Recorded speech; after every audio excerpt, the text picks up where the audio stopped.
Breaking news, ట్విస్టులు, టర్న్లు, ఒకరికి మించి ఒకరు, ఎత్తులకు పై ఎత్తులు. సినిమా రేంజ్ లో ఊహించిన మలుపులతో రోజుకో టర్న్ తీసుకుంటుంది అఘోరాల వివాదం. మహిళా అఘోరి తనకు రాజేష్ నాథ్ అఘోర వివాదం మరో మలుపు తిరిగింది. ఈ వివాదంలోకి మరో 2 పాత్రలు ఎంటర్ అయ్యాయి. హిందూ ఐక్య పోరాట వేదిక నేత అనిల్ బెహారాపై అఘోరి సంచలన ఆరోపణలు చేస్తుంది. రాజేష్ నాథ్ అఘోరాకు ఈ అనిల్ బినామీ అని చెబుతుంది. తనకు అసభ్యకరంగా వీడియో కాల్స్ చేస్తున్నాడంటూ నల్లపాడు పిఎస్ లో కంప్లైంట్ చేసింది.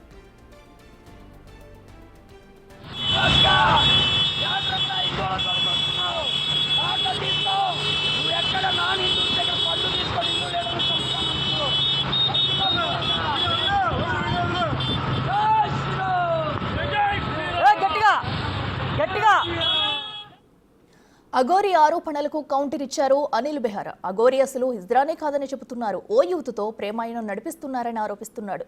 అంతేకాదు అఘోరి కొందరితో చేతులు కలిపి రాజేష్ నాథ్ ఆశ్రమాన్ని కాజేసేందుకు కుట్రలు చేస్తుందని చెబుతున్నాడు. ఇంతలోనే అఘోరి ఓ యువతితో మాట్లాడిన ఆడియో లీక్ అయింది. ఆ ఫోన్ కాల్లో అఘోరిని కలవాలని యువతి ఒత్తిడి చేస్తుంది. తాను గురు నిలయంలో ఉన్నానని, ఒంటరిగా రావాలంటూ అఘోరి మాట్లాడిన మాటలు వైరల్ అయ్యాయి. ఈ మొత్తం ఎపిసోడ్ గురు నిలయం చుట్టే తిరుగుతుంది. దాంతో అనుమానాలు వస్తున్నాయి. చెప్పు,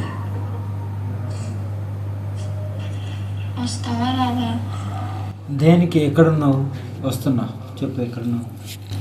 లొకేషన్ పెడతాను, రా. ఎక్కడున్నావు? ఇంత కోసుకొని నన్ను రావద్దన్నారు. నేను ఓకేనా? నాకు నిజంగా సీరియస్గా చెప్తుంది. నేను చూడాలనిపిస్తుంది. నాకు నిజంగా బెంగగా ఉంది. నువ్వు నమ్మినా నమ్మకపోయినా ఇది నిజం. సరే, ఒక్కసారి రా. గుండెలం అయితే రావద్దన్నారు. ఇప్పుడు నేను ఇదే గురు నిలయంలో ఇప్పుడు నీకు వీడియో కాల్ చేసినావు. నన్ను నమ్మలేగా. వీడియో కాల్ చేసి నాకు ఎవరున్నా నీ పక్కన చూపెట్టి అన్నావు కదా. అదే గురు నిలయంలోకి రా. ఒక్కదాన్నే ఉన్నా, నువ్వు ఒక్కదాన్ని రా. మీ అన్నయ్య వస్తే పొరుకు కొడతా. వద్దు, నేను రాను. ఇంకా నన్ను రావద్దు అన్నారు. ఎవరు? క్యాన్సర్ చూడరా ఏంటి? ఇప్పుడు నాన్నకు ఒక నిమిషం ఆగు. నాకు ఇంకో ఫోన్ ఉంది, నీకు తెలుసుగా. ఇప్పుడు నాన్న నీకు కాల్ చేస్తారు, నేను రమ్మంటాడు. నువ్వు వస్తావా? రావా? వెళ్ళను, నేను రాను. ఆయన చేత ఫోన్ చేపిస్తా కూడా నేను రాను. అంతే. నువ్వు వస్తా అంటే రా, లేదు నాకైతే నిన్ను చూడాలనుంది. నేను ఒక అరగంట 20 నిమిషాలు, ఒక అరగంట అయితే చూడగలను. అంత మించి నేను తర్వాత నా గురించి కూడా నీకు తెలుసు కదా ఏం చేసుకుంటాను. సీరియస్ అంటే సీరియసే. ఇక ఆ పై చూసుకో. అంతే. అరగంట అంటే అరగంట వెయిట్ చేస్తాను నీకోసం. అంతే.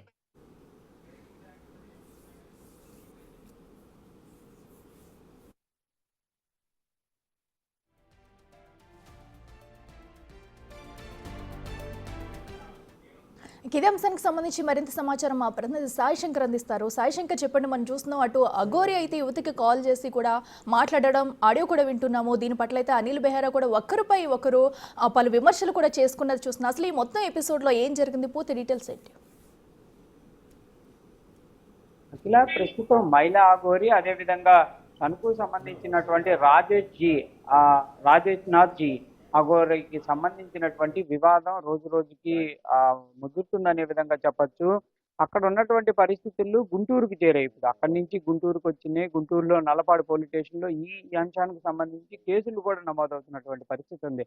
అసలు ఏంటి ఈ అఘోరాలు, ఏంటి ఈ ఆరోపణలు, ఏంటి అసలు ఏం జరుగుతుంది? మహిళా అఘోరి ఇంకో మహిళా అఘోరితో మాట్లాడుతున్నటువంటి వీడియో కాల్ కూడా బయటికి రావటం, అందులో కొంత మనం కూడా గమనిస్తే ఒక ప్రేమాయణం కానీ, లేకపోతే వాళ్ళిద్దరి మధ్య అసలు ఏం సంబంధం, ఇద్దరు మహిళలు మాట్లాడుకునేటటువంటి వివాదం మాటల్లాగా లేనటువంటి పరిస్థితి. ఇదంతా ఏంటి అనేది మనతో మాట్లాడడానికి అనిల్ బెహారా ఉన్నారు. ఏంటి అసలు ఏం జరుగుతుంది? మీ మీద ఎందుకు కేసు నమోదైంది? సార్, ఇదంతా ఒక కుట్ర. మీరు దయచేసి మహిళా అఘోరి అనేసి ఆ సీను అనేవాడిని సంబోధించొద్దు. ఎందుకంటే అతను ఎవరైతే సర్టిఫికేట్ ఉంది అతని మీద, ఏమని, అతను ట్రాన్స్జెండర్ కాదు, అట్లాగే మహిళ కాదు, అతను జస్ట్ అవయవాలు ఏవైతే ఉన్నాయో అవి మార్పిడి చేసుకున్నారు అంతవరకు అనే ఒక ఇది ఉంది. రెండో విషయం ఏంటి అంటే, వీళ్ళు ఎవరైతే సీను ఉన్నాడో ఆ సీనుని వీళ్ళు డైవర్ట్ చేశారు. పక్కాగా మీకు ఆ వాయిస్లో వినబడుతుంది. ఒక మహిళ అనేటువంటి ఆమె ఎవరైతే ఉందో మాట్లాడుతుందో, ఆ మహిళా అఘోరి అని చెప్పుకుంటున్న సీను ఎవరైతే ఉన్నారో అతన్ని పక్కాగా వాళ్ళ ట్రాప్ లోకి తీసుకున్నారు. అంటే మాటల ద్వారానే ఇది చేసుకున్నారు అనేది అర్థమైపోతుంది.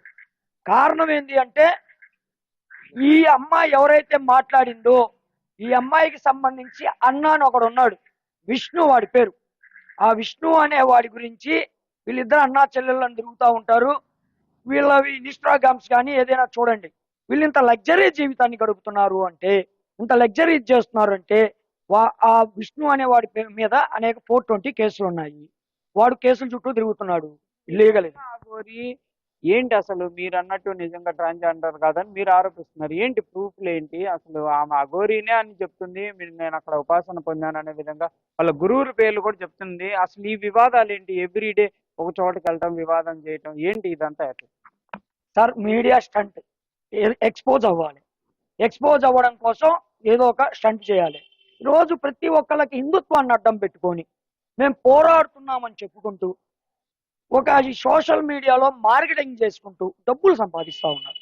అట్లాగే యూట్యూబ్ల ద్వారా డబ్బులు సంపాదిస్తూ ఉన్నారు. కాబట్టి ఓ హల్చల్ చేయాలనేది నేను అడుగుతున్నాను.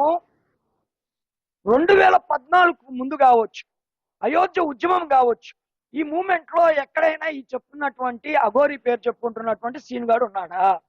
సీన్ గాడనే అంట. అతని ఆధార్ కార్డు నా దగ్గర ఉంది. 97లోనే ఎప్పుడో పుట్టాడు. 2014లో అవయవ మార్పిడి చేసుకున్నాడు, ఆ సర్టిఫికేట్ ఉంది. దాంట్లో కూడా ఈజ్ నాట్ ట్రాన్స్జెండర్ అనేసేసి ఉంది. ఈ అని ఉంది, షీ లేదు. ఈ అంటే అతను ఉంది, నా దగ్గర పక్కా ప్రూఫ్ ఉంది. నేను అది అన్ని గ్రూపుల్లో కూడా ఫార్వర్డ్ చేయడం జరిగింది, మీడియా గ్రూపుల్లో. ఈరోజు చెప్తున్నాను, దయచేసి ఇట్లాంటి వాళ్ళని ప్రోత్సహించకండి. అరే మరీ దారుణం, మీడియా మిత్రులను కొట్టాడు మంగళగిరి వచ్చేసేసి. పవన్ కళ్యాణ్ గారిని భగ్నం చేయాలని చూశాడు. ఏంటంటే ఎంతసేపుడికి హడావుడి చేయాలి, ఎక్స్పోజ్ అవ్వాలి అని చూస్తున్నారు. కానీ ఇందులో అర్థం కానటువంటి మిస్టరీ ఏమిటి అంటే, వీడు ఇంత హల్చల్ చేస్తున్నా, పోలీసులని ఏ కొడుకులు ఆ కొడుకులని ఇష్టం వచ్చేట్టు తిడుతున్నా, పోలీసుల మీద దాడులు చేస్తున్నా, హిందూ సంఘాల మీద దాడులు చేస్తున్నా, ఇతన్ని ఎందుకు అరెస్ట్ చేయట్లేదు? ఇది $1 మిలియన్ క్వశ్చన్. ఈరోజు వాడు చెప్తున్నాడు ఏంటంటే, మా అమ్మని వచ్చి గుడ్డలు కూడా తీసి చూపిస్తా అన్నాడు. నేను అన్నా, ఏమన్నానంటే ఫోన్ చేసి తమ్ముడు శ్రీను అని తిట్టా. తమ్ముడు శ్రీను, మా ఇళ్లలో ఆడవాళ్ళ దగ్గరికి గుడ్డలోడ తీసుకొని వచ్చి ప్రదర్శన చేసి బెదిరిస్తానంటున్నావు. అదే 80 మంది ఆ రోజు రాత్రి 80 మంది కార్యకర్తలు నా దగ్గర ఉన్నారు. ఎందుకున్నారు అంటే పోస్టర్లు అంటించడానికి, శ్రీరామనవమి శోభాయాత్రకు ఉన్నారు.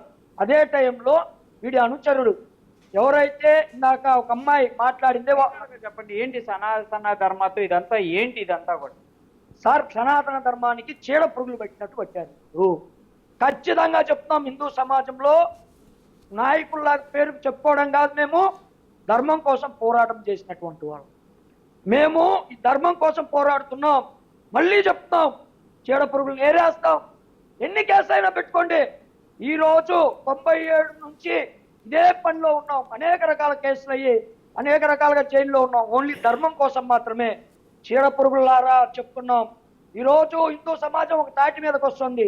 మీ వెనకాల కొంతమంది ఉండి మీకు ఫారెన్ ఫండ్ పంపించి, నేను ఈ రోజు అడుగుతున్నా, వీడు ఈ విధంగా కారులో తిరగడానికి, ఇంత లగ్జరీగా జీవితం గడపడానికి, ఇట్లాగ అమ్మాయిలకు గిఫ్ట్లు ఇవ్వడానికి వీడికి డబ్బులు ఎక్కడి నుంచి వస్తున్నాయి? ఈరోజు ఇన్ని సంవత్సరాల నుంచి పనిచేస్తాం, మాకు అప్పులే ఉన్నాయి. కానీ ధర్మం కోసమే అప్పులు ఉన్నాయి, మాకు కేసులు ఉన్నాయి, మా మీద మా సొంత ఖర్చులతో కేసులు చుట్టూ తిరుగుతున్నాం.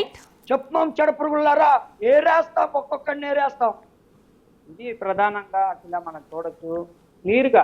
ఈ అంశంలో అయితే ఈ సనాతన ధర్మం అనేటటువంటి ఒక అంశం వెలుగులోకి రావడం, దీనిని అనేక మంది కూడా ఒక రకంగా చెప్పాలంటే ఎట్టుపోతుందో తెలియనటువంటి పరిస్థితులు ఉన్నాయనే విధంగా హిందూ సంఘాలు కూడా ఆరోపిస్తున్నాయి. చూడాలి మరి ఈ మహిళా అఘోరికి సంబంధించినటువంటి వచ్చినటువంటి సర్టిఫికేట్లు కానీ, వాయిస్లు కానీ, ఇవన్నీ ఏ విధంగా ముందుకు వెళ్తాయనేది కూడా చూడాల్సినటువంటి పరిస్థితి అయితే కనిపిస్తుంది. Okay, right Sai.